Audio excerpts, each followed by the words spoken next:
Yekoso Adamu ina ma say if se braso say e de mpensenpensenmu bro bribia da mpensenpensenmu bro so peno aka hu say Z natural mineral water. Ye ka Z dia na ye ka say so a papa. Water is life. So make sure say ade bia wono me fa nsuo hu bia no eye ade a eye papa. Z natural mineral water aboa say ene say ye nom no na hoden so nkokora ana eba inipedie ndi ba bia wonam bia no say nsuo ho adwuma na wo ye nko ade a should be Z.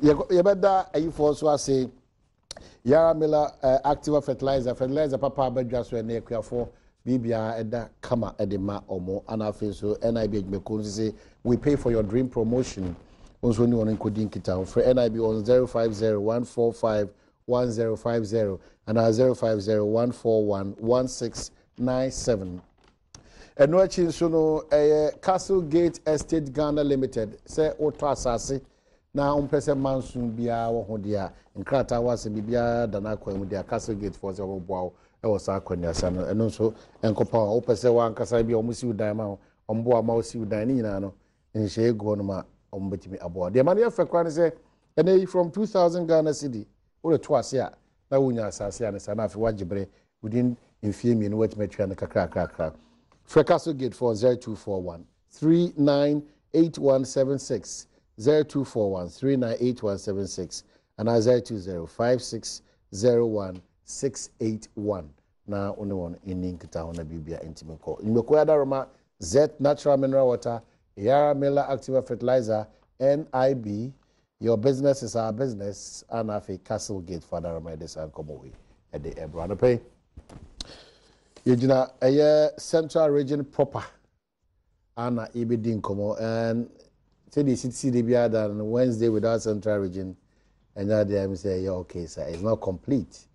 More central region, you know, start pointing here, chairman from Kaswa, from Kaswa, and first in the and your Oba, Wager Joshua. Okay. Now that was the whole barrier. Okay. Now I am a winner. Our country, we are assassin. Richard Tetchy Thompson over here.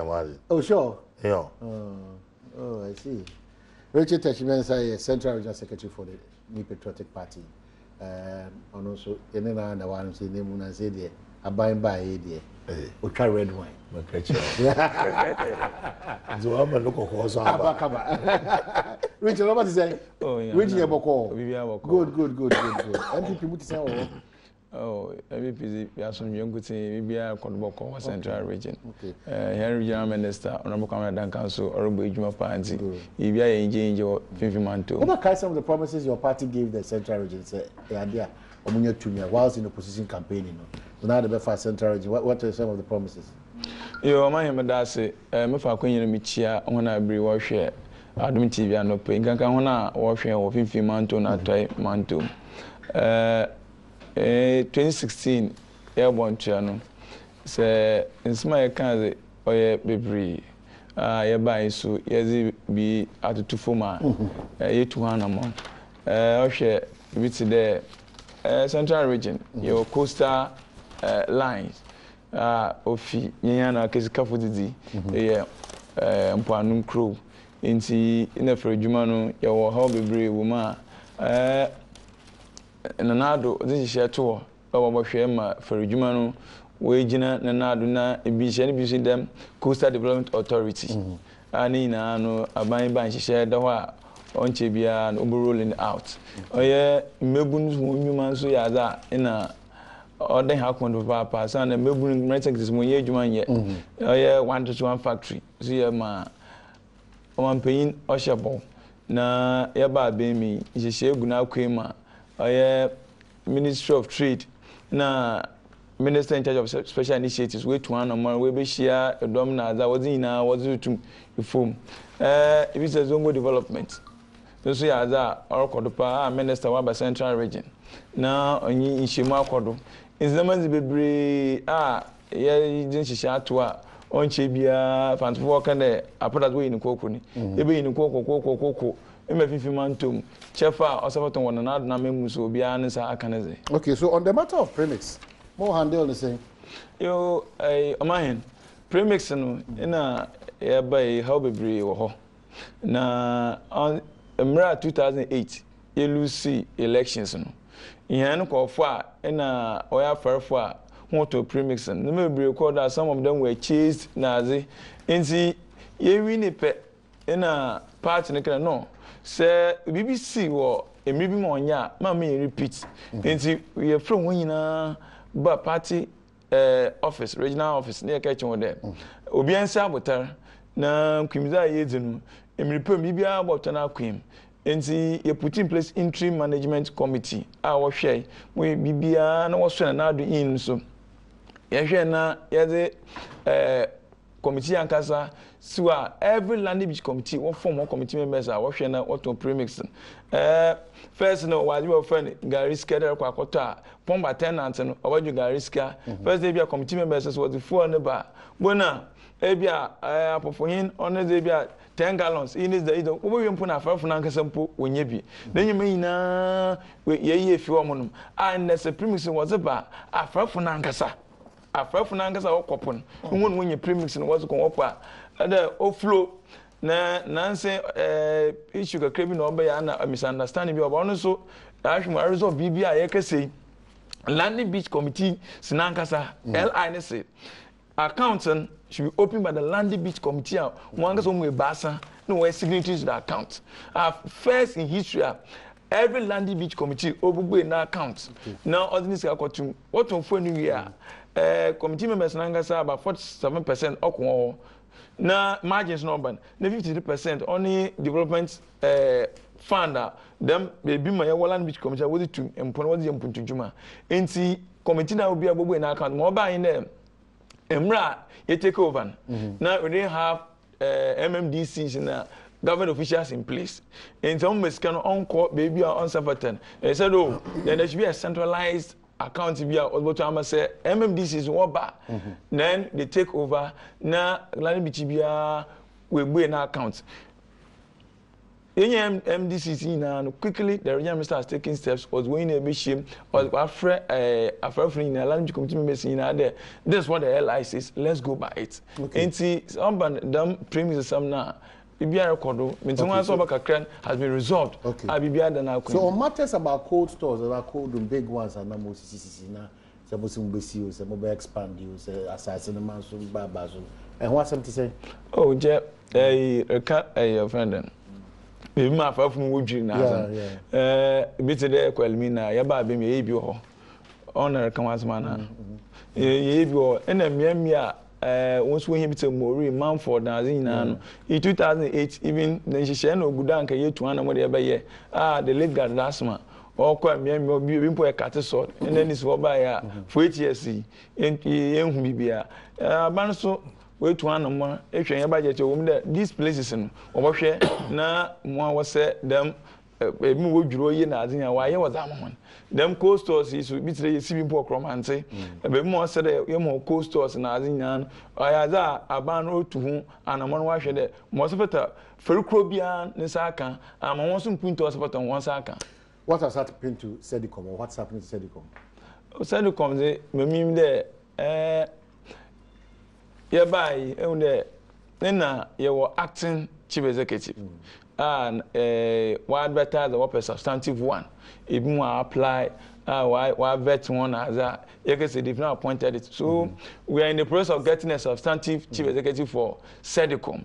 Now if you any brother Sedicom you may be a corporate on trade in the Abbey or there any many na order now cream if it's there. 2012 to 2016 year oil la o man poyin kufo benya amahen ni musika about 54 billion OCD was my Sedicom was be kanya mpreko o asan eno for about 5 years ni that's 1 billion OCDs ye can say muhun preko ne bakutiba 1 year no homo was the 300,000 Ghana that's 3 billion OCDs was the citrus factory ekunfi esocia. Ye say bibi enkwado homonum reko if you na reko Cape Coast idu esama there is a rest stop for about 5 years it has become a white elephant that's over 6.2 billion OCDs no kurim I don't know how much yes kana said it come no was ye hu more kesi then equal bebre so when it is restructured in a substantive chief executive then we look at all these things and see how best we can make sure that obey kama masad ko we jana nado mo wa go fifi mantom almighty Kotokraba market and your interruptions and interventions are amana stand still because one person will serve mo interest say abai bi afri ho na mo na maba it is bibia na say mo na mo take charge even overlooking what court has said. Is that the case? Oh, Oman, I Kotokraba market say yerka yabakende ma regional minister na Mono T MC and Mara Waiting was our battle. Usande say there I register na Chama Lieutenant Wakana for about 1,500 to 1,006. Nesi marketer stores na 921 na bi send this for someone no don wa bema amu im the Morris market register market yes market here exam next even 1,500 to 1,006 no way ade si nyina hwe ne wo Kotoka market nechi one assembly no wo stores bi wo Kotoka market 57 in the main market about 4 places was the boom no we see new market muhim there in one register and winning in us over 1,500 but 1,560 that's a market and we see store be beer to fuma mo twitwa na ade nyina na so 921 means how were you going to share to cater for the number of people that you registered? Come again. The capacity of NIPA it was around 1,560 plus. In now, the new difference now 921. Okay, so that difference no money say normal. I told you be on there. Inti be on there. Adana Murisi. I'm catch wo some market people. Me phone me sa phone want to petem, want to krubem na din. You said that you were going to cater for them. But of course, the omu figures into no more some. Inti e be say some no wa inti mo tin there. Market nara. You know we impone President Mahama commissioning. Yeah, well baby oye opposite Santec. When the old post office no wo. Won bon won wie. Inti MPP ba be mpo won na won wie. Car park won won wie, but commissioning. Inti NDC what to about one kweyamo no start was worry check. But they kept it to their chest. It was not transparent. Inti mo ba in there. E bi no to court na watching. Won hum ye. No court. So court and would that some na NDC wo fi abim na MPP buy. Okay, so then MPP for na the court. No, one court. You know market women, MPP for. But say we general, secretary. But I know them as people who sell in the market. They didn't go there in the name of MPP. Court a sheet. I want to call me when MPP are market women. Yes, and men. They do what to go more. No court. Ain't see all them MPP. Yaba bim. In a minister can ask someone court or pro CC to come a court. No man no CC for man the time. Into when in a court under order of court. There, or probably be any mood the transparent. So come from a marketing into committee with this woman. What with that with you say or my hand or the other harm because means on the in was got to court. In a court due to in a mazaba, Yajatum, into one from the Juma. On what is the Jumain? Na what's it? Oh, was he a politics? Yeah, you meant this for in paying for when you be say if there was any political collaboration in the sharing. In the end, this regional women's organizer. Oh, Yanaze. But no, a market woman. Oh, but she's a known person. There's no political collaboration. When we stores Nangasa, stores, no. You know, yeah, about 180 or 160, but you weigh about 200 something. It's Moncano, then they made it first come, first serve. People applied. Okay. You know what, everyone, first come, first serve was here. In the market, Nansan, Chenimoon. Problem one in there. In Penal is winning about 1,500 plus. And 921. It is a Wabima. It means that now we seen in Yadan Kadunina about 600 plus. Wobin. In the question be sent there. Momoka came first, Yachim, there, Yan Farmer, some. Any other yeah MC and amuno tree abego kura wodi so amanu ma wotui anya ma yesa no wode sama yesa ma nja mo regional women's organization obi enyim okay nti onye bi apart from that you go any spoon pen go ebira na anyi moto ambozi an won nyina wo oto aso wo safata wan sa aka ni sama yesa ko wan sa nka ni nti assembly za aka do there problem wa ba there ndoma ododo a won no main one when you been e be kwan be for be satisfy one obi your concerns be asem na carry there ye be more concerns then we address it MC honorable ness ata we bu na abo no bi biara wo bi bia omra baby say bia e wo ho bi asemi na wa kodo intas bra je chirem chira na ka chem mo to anu ma be kunu we take it on board and work on it. Chairman, I'm getting a bit worried, not disappointed. Say the wabeka wa ha and the secretary so wabeka wa ha no a boy bra. Oh, yeah. Especially when the stores and stores, we are looking at 1,500. But just okay. Or a sugar coated submission. On the way paint the picture so nicely. But I will invite you people to come to Cape Coast. Do your own investigations. Talk to the people. Nah, why can't so nicely? Why you never not? I mean, Missy, for the betterment of Cape Coast, and or there the new MCE, or the old MCE, what's wrong? Because already now, you see, you busy marketing. No one something don't market there where market women and men. I ain't here working because you know what people. What the case you call Courty? Why is the regional minister and the MCE saying we are withdraw casing? We are no longer interested in the case. If you are no longer interested in the case, and when the court has approved of the old allocation that was presented to them, then you should have looked to it and then have done the allocation. Which one did the court approve? Is it the MPP? Oh, well, ma, Mr. Hula Balu Bay in a 1 year allocation. Assembly Nakaza set up a committee. And there is a company that is managing the market because it's a loan that you have to pay. And yet there is something free. Until they had to form Oga Development BBB something. Company Limited. One na through them na was in your loaning. And see, oya adibia abani betua abani sunyi amina awo.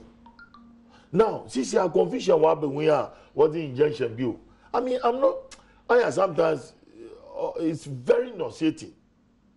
Look, we are depriving people from their daily bread. The man won't wash us. Oh, ye baby, okay, I could be oh, I should womb. Yet it's in the man we say now. The original Cape Coast marketing stores now do 300. Do 300.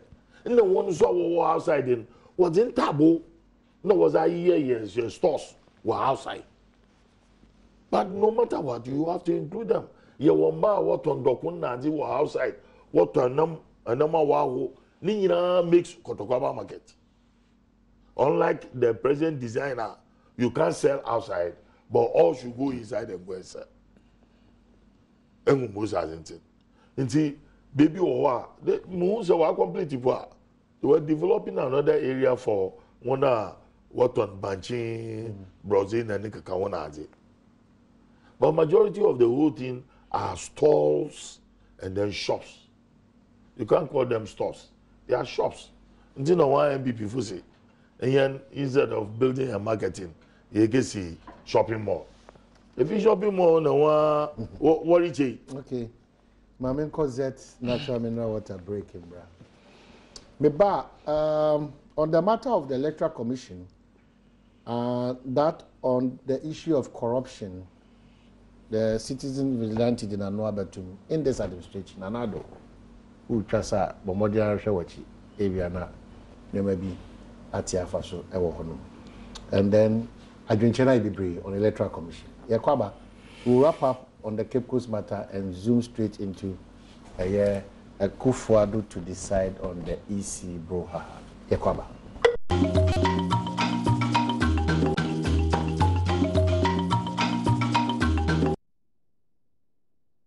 So we are back. Yeah, that NIB Jumekuna says that natural mineral water said on us is also the Castle Gate for us. Yeah, Miller Activa Fertilizer said on us. My main cow said Richard Techi, Mensa Waham says Central Region NPP Secretary and after Chairman for the NDC, Chairman of the Jacobs and Swatna say. Now, Chairman, straight to probably Adebakwa. Yes, wrap up now. Chairman, I can't say me. Us in here, so or a shopping mall.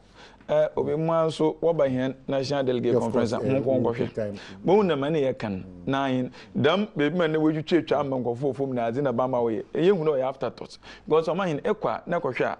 If you would them a studio casino, no impact on it. As if it was meant for the market in Ankasa, Enka, them being pay basketball to occupy. Should be Kaneshi, the way we see Enka, a structure like Kaneshi, maybe not could have occupied all those that they registered. Zero. But when I'm there, you know, I am more fresh because it quite baby I should be around that was will showcase in Yamanaze. But I mean, I moko annual moment or showcase about, but it was the more idea in 1 year. Only in when cater for all those that they registered. Now, Chairman say there was an old allocation via court approved your other one as. Nambi said, sir, I am no quite the more year allocation court approved. In a yabani as that twinching. Evantina, ye kese, Munko court, non for contempt. Was in DC. Old book court, some rather, court here, Zinu. It's MC in Roya. This is what in Yanchino. And yet, because Sir Bibi the quarter, the same quarter, Nana, what can the minister there? On you put in place a committee, no come for a watcher on family. So, how can the same court overlook what you sent earlier and give a different order? The court that gave the regional minister. It was then during our reign as government. On your one. No. So what specifically the regional minister? What is your honorable What did the court say? What pension? Court in the Mammy mind. No, Mammy mind. And MC. More floor. Mammy me there. In a what trabana. One Kuyama. No one shall say worry chair. No one shall watching. It was one gossip, any phone painful and one wire, and they had kept it to their chest. Only transparent. And the lack of transparency in the market, Mr. Who was quite the more according. Ye because per as in a chain, first option or the woman, a quant may occupy. And to Mazin and they went to court. And see, watching in NDC, Mufia Bimti, what the minister so account. Then Honorable Commander takes over. What take over? It justifies what I'm saying. Missy, the court ordered the minister, the Omon set up a committee, an allocation committee. Yes. No, what Kajere was set up allocation committee. This is the allocation. No. And then you people came to power. When you people came to power, the women who sent the matter to court, being your own MPP supporters in the MMSN, decided there we are not interested in the case. In the year draw. Then go back to the old allocation that the court agreed. That is what we are saying. I'm not just so quite a bit the quarter. Oh, in the court, we're catching once I'm the case you I'm not a lawyer. But we are privy to any old allocation. Me are privy. Maybe I knew what them. Sir, as in the court, the same court I catch there. Once I'm how I'm share market on farm to okay, but Mr. Dawuda, lawyer Dawuda, honor represent the assembly. But the market is a partisan market now. Oh, on your partisan. On your partisan. They look at it. What should have been done was that Ian Yefido, Unwon Waba, regional minister. It should be a team. One to okay, without in the court, we resolve the matter amicably. Keep course. Goes on. As simple as ABCD. We are difficult. It's difficult. I make sure that ni chairman say so a partisan. Senka NDC now the vice one of the vice of mobile force. No, and win and watch for.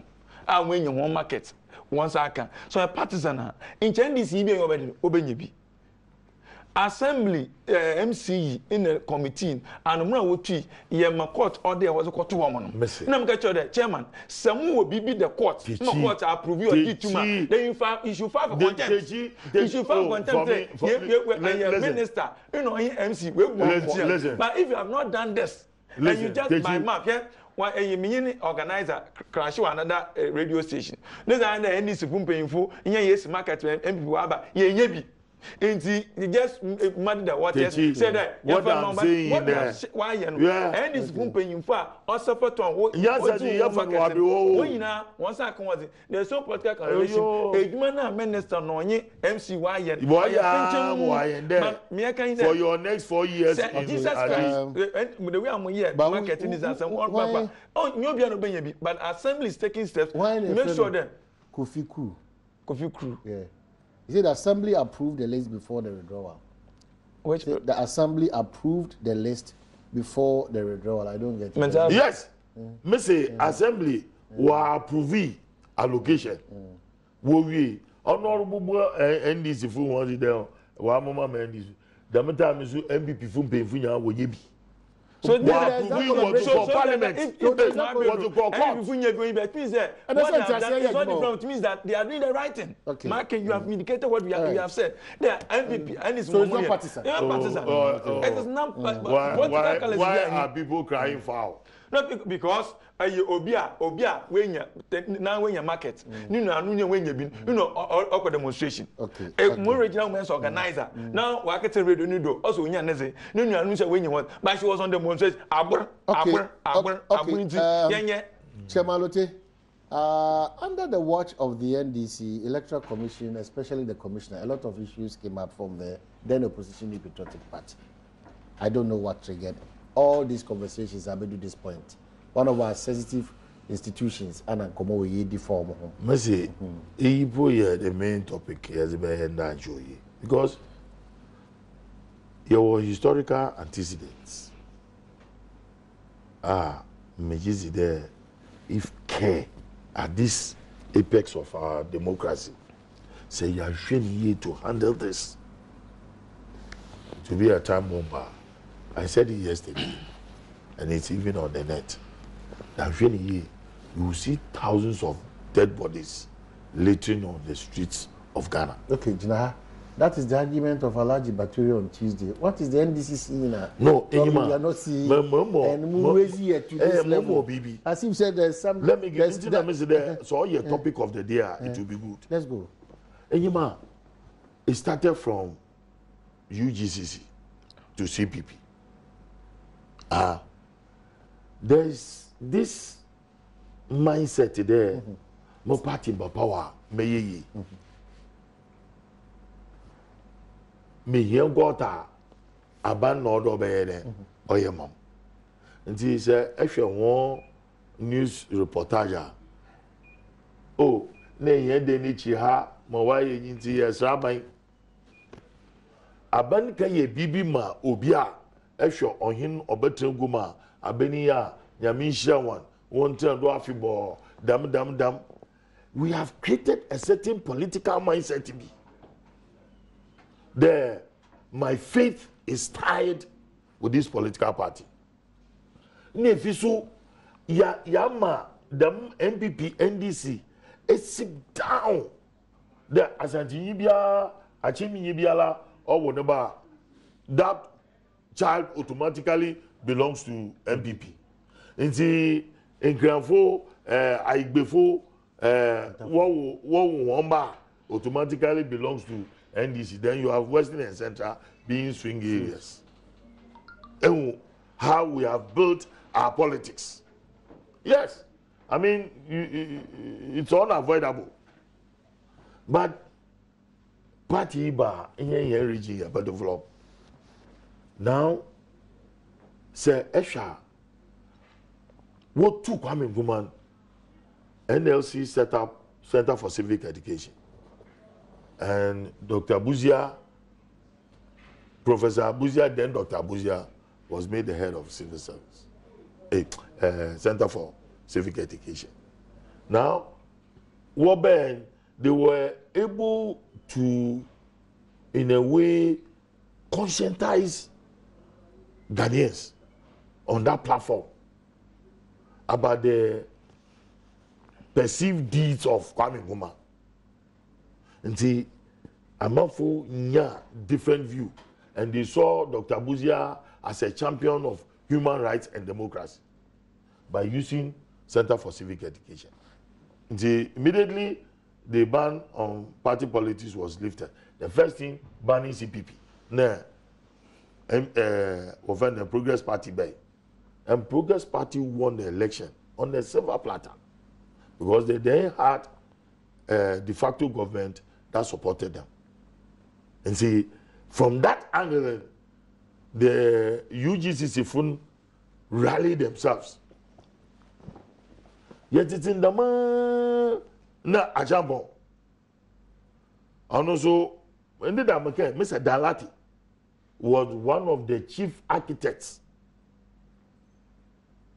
1972 coup. He was part of it. He's one of the chief architects.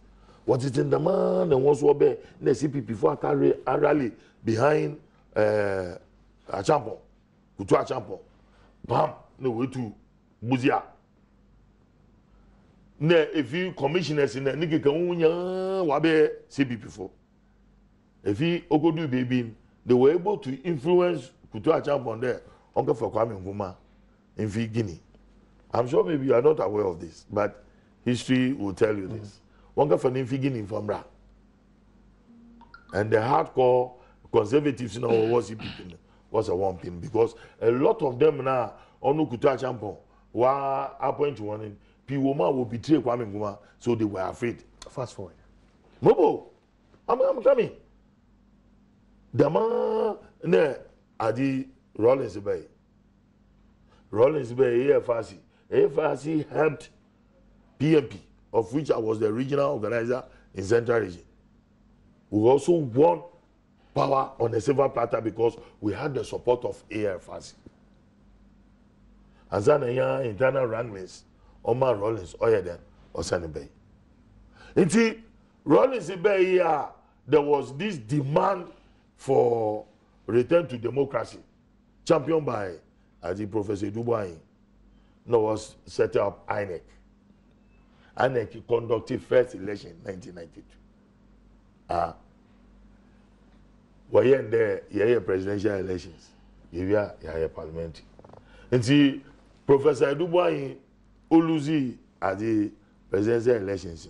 Also, INEC phone as the manipulate as an armor Rollins. And see, the measure parliamentary elections in one go. The NPP refused to participate in the parliamentary elections. 1996, President J. Kufuor take over. That time, if you want, Odono Mapon move you on in a Aferijan Bay. Well, Bufferijan nature 1996 elections, yeah, William, was the local test, was the stuff ballot papers, the 2000 elections, J. Kufuor won the elections. Yanti de Dibia, there, electoral commission for Adom. And praise the Lord. Daniel comes down for judgment. 2004, NDC for say, hey, electoral commission for William. Then here you winning. Started attacking Aferijan. Aferijan and now some Judah. 2008, we won elections. MPP for want to pay. My Aferijan view is even. Until no make there. There's a systematic idea to destroy the electoral commission. And see, if care is not taken, there seems to be an internal wrangling. I mean, the President Nana Akufo-Addo should leave the commission to resolve their own internal wranglings. But about issues about corruption, allegations, about commissioners supporting a particular political party. And then the call by faceless people to ask the president to remove Charlotte Osei, or a time bomb. Time bomb. I'm telling you, because there will be the perception there. One gasana will create the perception. Ne Charlotte Osei, when you are appointing Charlotte Osei, Sabita Frache, no, the new to Nagaji post. But Charlotte said this, Charlotte said that. The man was about declare MVP for there. They are the winners. If we win a visa, now you have faceless people who are appealing to the president, who was declared the winner by the chairman of the commission. They win if you're. And see, you are also going to create another mindset, impression, perception. The Ngofi, what's over line MPP, NDC for Alcoa Court. In NDC for the overturn opposition 30 years. You see, by your own words, you are feeding into a certain perception. But, Chairman, probably we know we on this one. Say now, see who know. Maameno na nu ye ebi or the break commission paying for be about I think a 14 point something. I've read it and it's stunning. So, he also lawyer Ajima BB. Yeah. He's faceless people. Yes, it can be there. There's nobody. There's no petition from anywhere. It is the lawyer who is written that petition. Lawyer of such repute. As for the lawyers, they are capable of doing so many things. Lawyers, you will use technicalities. They know how to maneuver and to manipulate the law itself. That's why the Bible says the law was made for man, no man for the law. Okay, but the issue is that Abadinti in the minimum opede we electoral commissioner.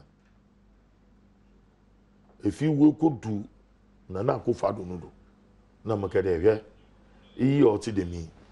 Mama, because when you are a president, you are a prisoner. Mr. Say, if I had not been close to Professor Mas, I wouldn't have known how presidency works. Okay. When you are a president, and if you are giving daily briefs, those around you are all your kitchen cabinet. They are the most powerful people who rule the country. I'm telling you. Because Obi Ohana Ochi Osimesi no Pedewe Osimesi da.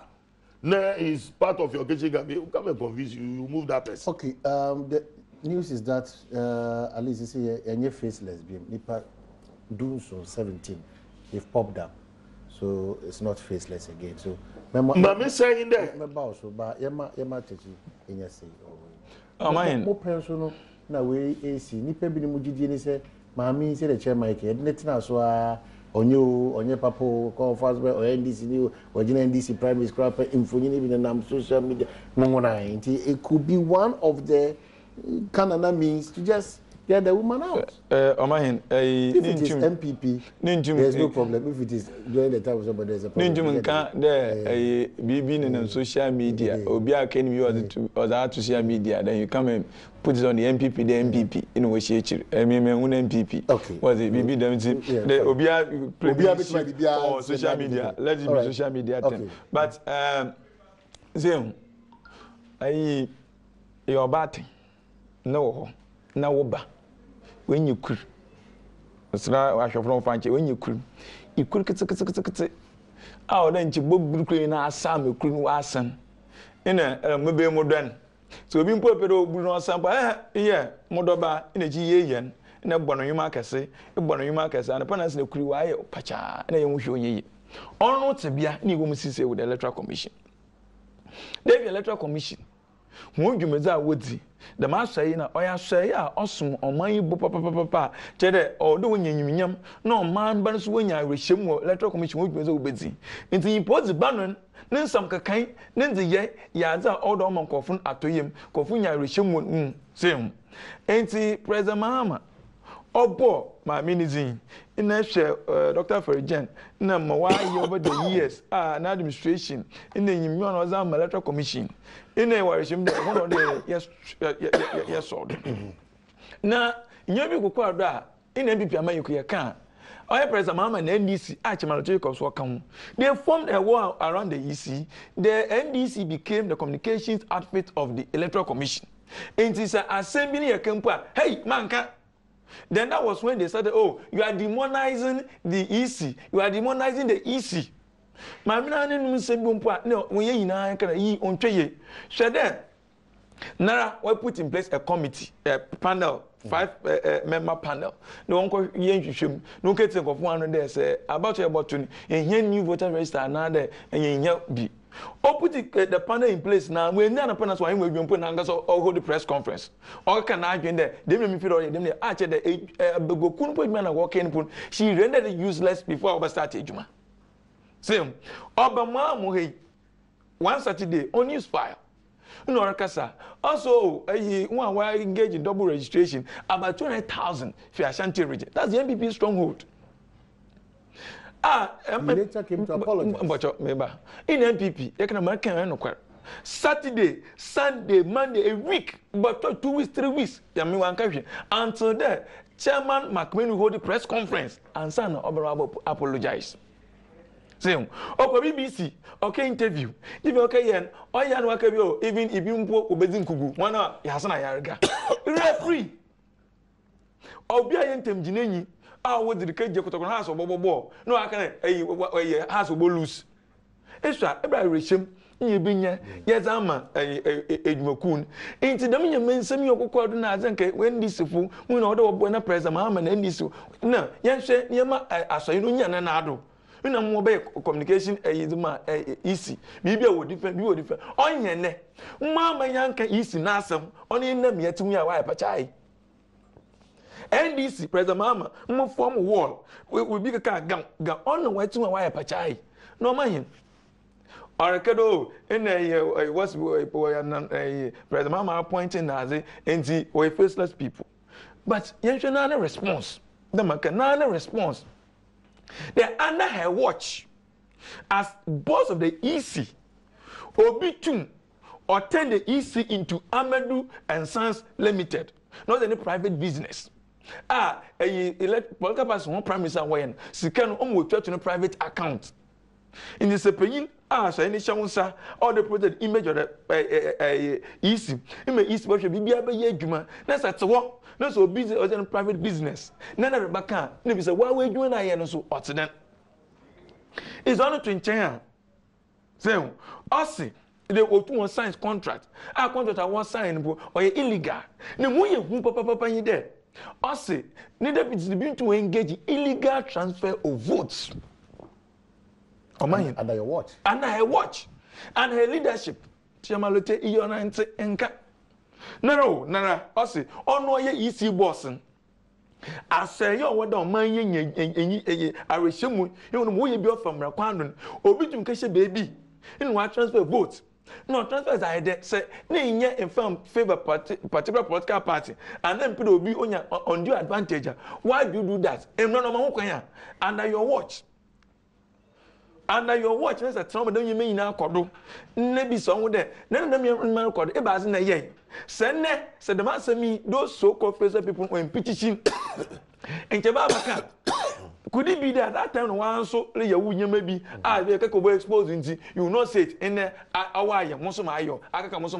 have the opportunity is that the image that we want to cover for the EC? Okay, but is that the image? So I must say the Electoral Commission of Ghana must be cleansed. That's your prescription. Yes, it must be cleansed because the image that is your one image papa. Now man paying so you know as a make juma.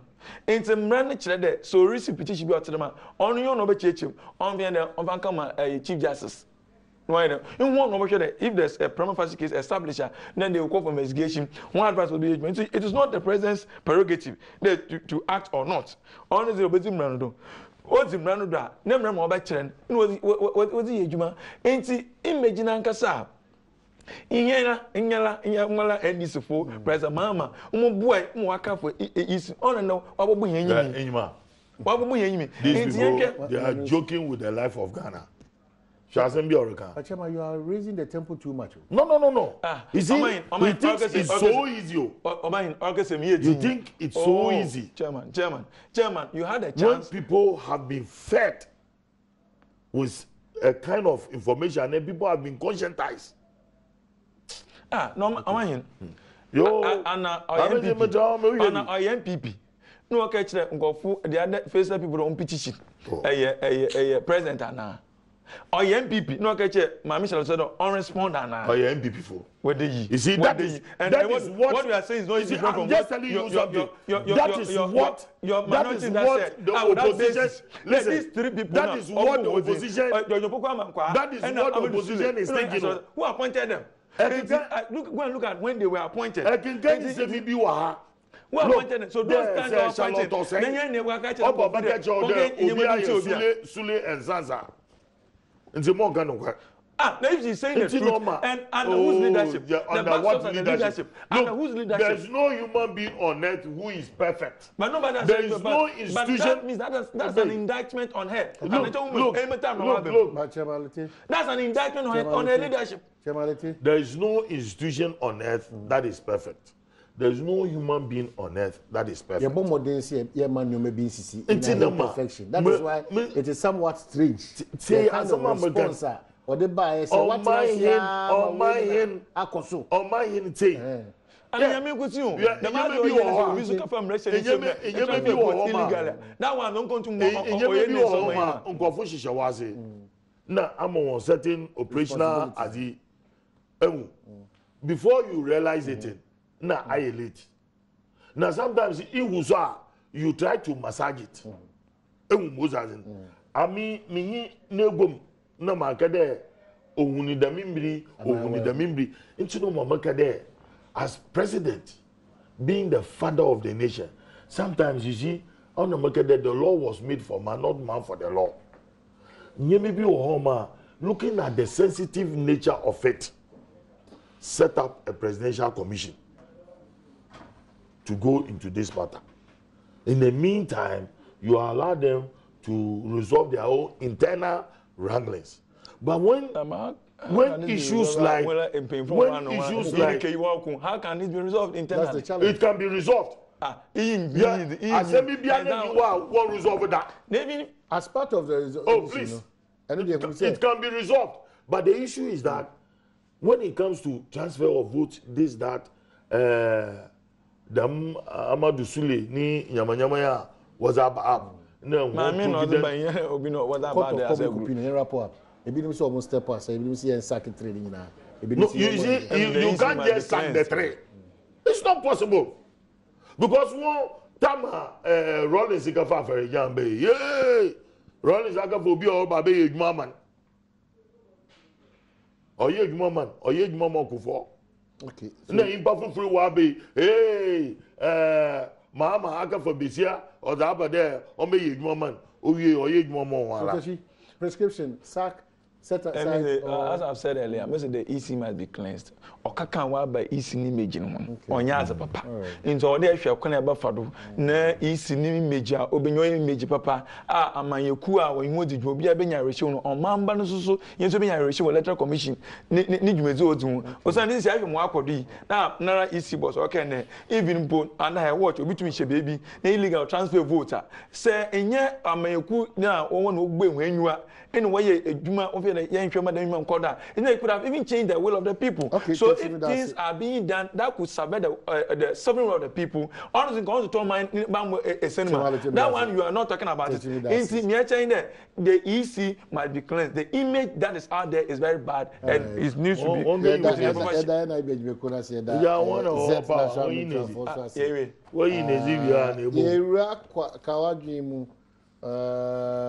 Was a wood to Funanta. And you catch a one may easy outfit for easy. I know the good. Amala Maya Gogra. I will not bench. Yadamasi.